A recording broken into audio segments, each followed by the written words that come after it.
Since I started this channel again back in March, Synergies Support has been one of the most requested videos, and so today I'm happy to say, oh, that's not Synergies, that's Neeko.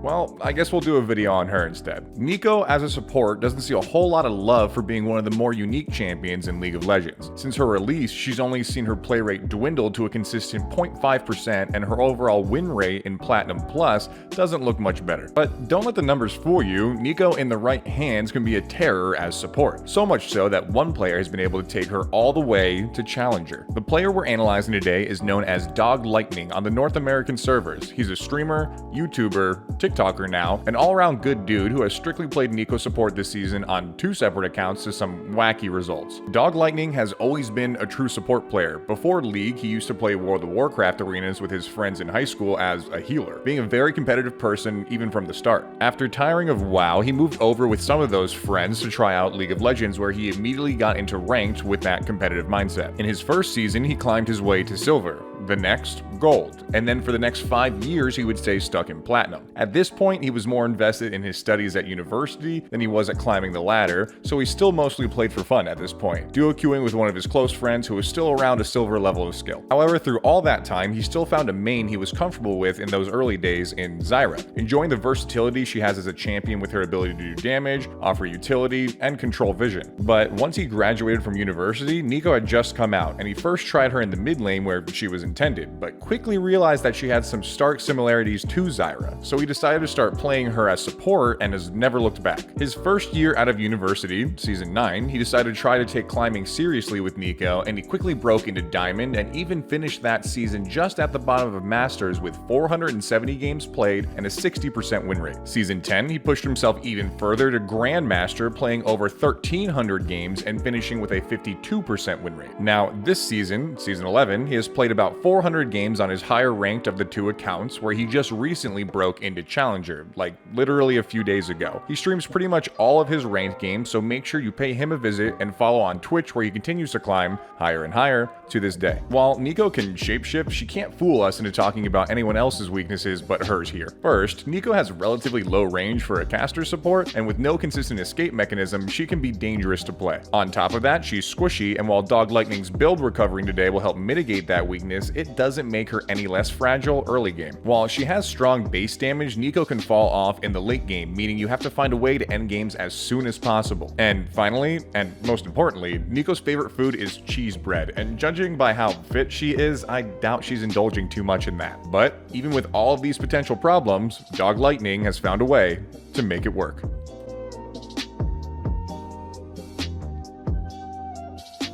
Dog, throughout his career playing League, has played well over 2,000 games as Neeko Support, so it's no surprise that he's effectively experimented with many different types of builds and runes. But most recently, he's discovered a new path that we're going to be analyzing today: tanky Predator Neeko. With how expensive mage mythics are and how fast-paced high elo games can be, opting for a support mythic like Locket not only covers some of Neeko's weaknesses in her squishiness, but also increases the chance of him actually completing a mythic item in his games. Choosing Predator, he explained that he's choosing to lose some early kill pressure as opposed to if he chose something like Electrocute for more damage, but it's worth it for the utility it brings him for the rest of the game. The support role, especially at higher level, has turned heavily into roaming to help your mid and top, and Predator helps you do that better and more efficiently. It also has some other uses as well that we'll talk about throughout the video, so let's hop into early game. Before level 1, Doglightning performs the old place a ward and then back for sweeper trick that we've seen in so many of our other high elo off meta support videos. Neeko, like other champions, can excel with bush control, so having an early sweeper to clear out those wards can help her throughout the laning phase. Unlike our other tanky supports that normally perform this strategy, however, Dog also brings zombie ward in his runes, so being able to clear wards early means he has more time to start gaining that tasty free AP. At level 1, he levels up Neeko's W or Shapeshifter. When using this ability, Neeko gains movement speed, goes invisible for half a second, and chooses a direction for a clone to also run in a straight line in. The clone is completely indistinguishable from Neeko, aside from the fact that it will always run in a straight line, so if you do the same, it's pretty much impossible. There's so much you can do with this ability, like use it as an escape mechanism if you're in danger, to confuse the enemies, or to avoid a targeted ability altogether.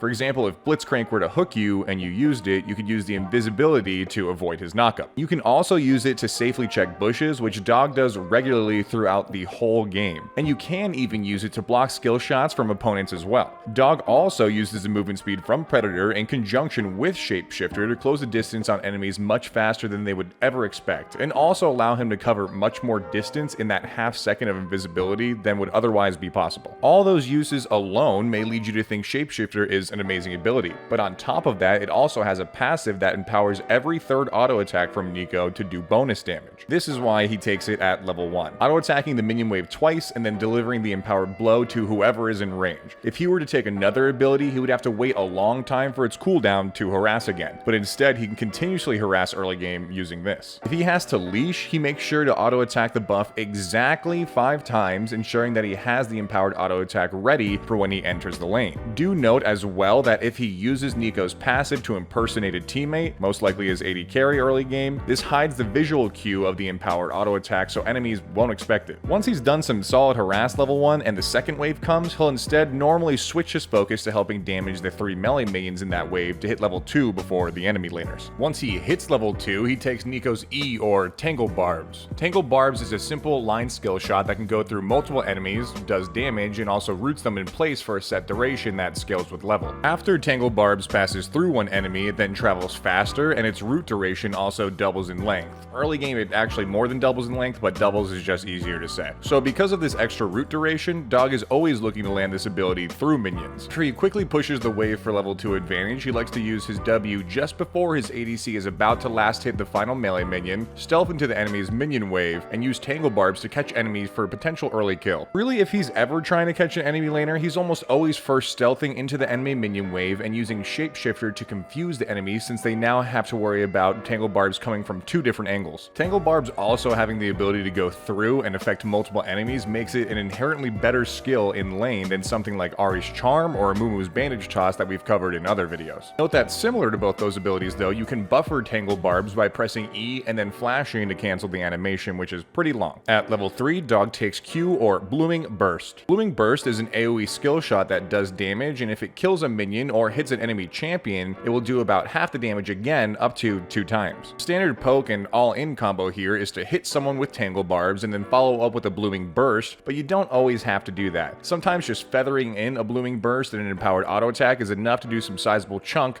to the enemies. Blooming Burst also has some nutty base damage, probably the highest in the game, that's pretty hard to deal with early game. It's because of this Dog puts 3 points in this ability before level 6, but post 6 he switches to maxing E to extend its root duration and gain some additional utility. Finally, at level 6 he grabs his ultimate or Pop Blossom. Neeko creates a wide area around her, charging up for 1.25 seconds, and at the end of that charge she jumps into the air, gaining a shield that increases in strength depending on how many enemies are nearby, and then she crashes into the ground doing heavy damage and stunning anyone caught within the zone. Level 6 is a huge power spike for Neeko, and her ultimate even at level 1 is just 90 seconds before ability haste, so he will immediately start looking for picks. Notoriously, the hardest part of landing Neeko's ultimate is just getting in range of someone, but this difficulty is all but negated thanks to Predator. Dog hides out of sight from enemies, procs Predator, and then quickly closes the distance. It's not uncommon to see him perform this tactic multiple times in a row and catch enemies off guard back to back. He tells me that if you're able to center yourself on an enemy, which should be easy once again considering Predator, they won't be able to escape even if they try to flash out. You may have also noticed in some of these clips that Dog also, regardless of the situation, will almost always transform into a teammate before he uses this ability. That's because if Neeko is disguised, the enemy will not see the wind-up portion of the ultimate, so he always tries to quickly use his passive even if he's directly in the middle of a fight. Note also that if your E or Tangle Barbs is max level, you can root an enemy and then immediately activate ultimate to prevent them from escaping or moving for the full duration of the charge up period. Now that we've touched on all of Neeko's abilities, we can discuss some basic combos. I encourage you to also check out Dog's YouTube after this to get even more insight into these, but I'll touch on the most basic ones here. At the most basic level, for a quick poke in lane, you can first toss your Q at an enemy to do some damage and then hit them with an empowered auto attack. This is pretty low risk poke that you can utilize throughout laning phase. A more complete combo pre-6 would be using your W to disguise yourself and move into the enemy minion line,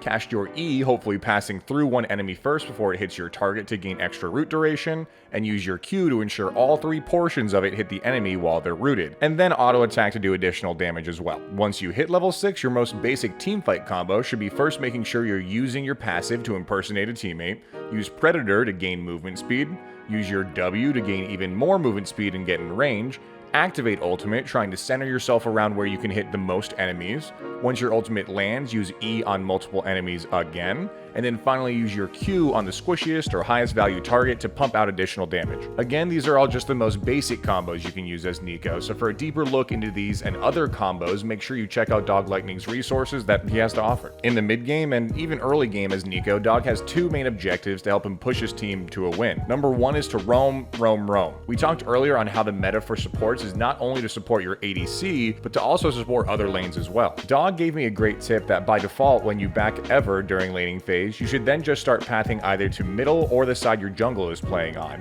At best, you're helping someone on your team net a kill. At worst, you can help clear wards and establish vision control for your laners so that they can be prepared for future ganks. And even beyond early game, he follows the same strategy throughout mid game as well. He pals around with his jungler or other roaming laners, since Neeko's CC and disguises can mean some nasty outplays. Beyond roaming, he also told me that Neeko is one of the best supports at winning the vision game. Using his W to check bushes also allows him to get some crazy deep wards in the enemy jungle, so both him and his team can be better prepared for the enemy's movements and feel more secure during any scraps or upcoming team fights. And speaking of team fights, they are yet another avenue that Neeko excels in. When playing this tankier Neeko build, Dog is really looking to play alongside his teammates. Where Burst Neeko may be looking to catch an enemy out in a bush or play alone, it's more important that he has teammates in range for when he lands a huge ultimate. Don't get me wrong, he can still run in and get a teamfight started and loves objective teamfights because there's normally enemies grouped up. It's just not his job to output all the damage. His main goal is pretty similar to a Mumu, where hitting multiple enemies with his ultimate can regularly mean a teamfight win. Following up with more CC from Tangle Barbs on a squishy can mean that he can lock them up for a total of 4.25 seconds without tenacity, meaning they're probably dead no matter what. This tank Neeko also excels at peeling for her team and gains even more value when she is around her teammates, because then she can use her shield from Locket on multiple allies and absorb additional damage. Dog told me more often than not he actually ends up playing more of a peel role using this build because of this. And trust me, when people see Neeko in the middle of a fight, there's something in them that just wants to burst her down, assuming she's extremely squishy. But in this case, she's not. So after all that wasted time in DPS, Dog will regularly get out alive or just waste so much time and damage from the enemy team that his team wins regardless.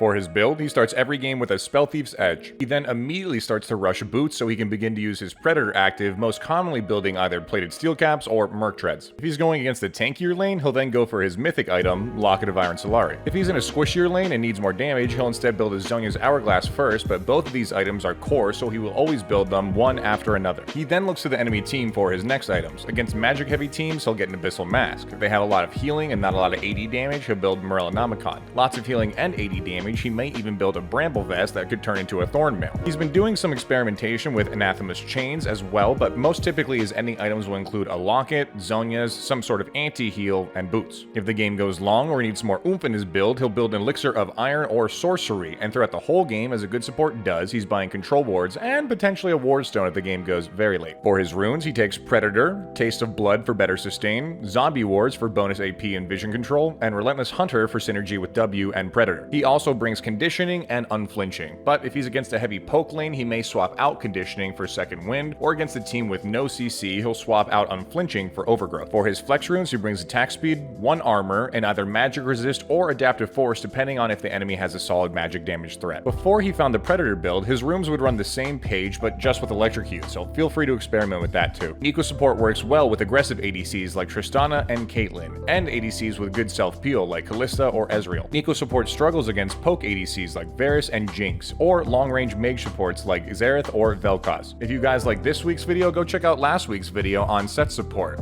See you guys next time. Peace.